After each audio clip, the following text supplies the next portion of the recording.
So we were the first wave COVID ward. Everybody was so scared. I was kind of around with swine flu, but that was nothing compared to what we went through with COVID.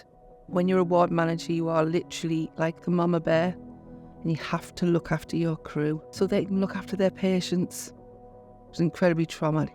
Knowing that you were sending your team out and eventually they would become sick, I found very hard.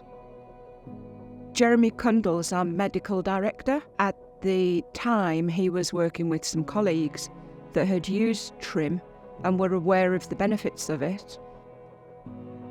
We're looking at something that's been used by the military, and how could we possibly need that in the NHS?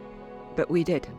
It's there to have an open-ended conversation with a colleague. You'd actually identify signs of PTSD. It's about understanding it, listening to what they've got to say, how they're behaving, is there changes, and is that signs of PTSD, and then it's a signposting service from there.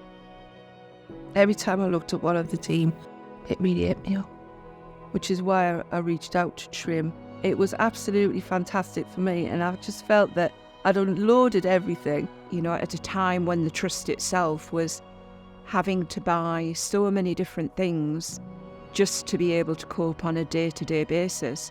Quite simply, it wouldn't have happened if we didn't have the funding from NHS Charities Together.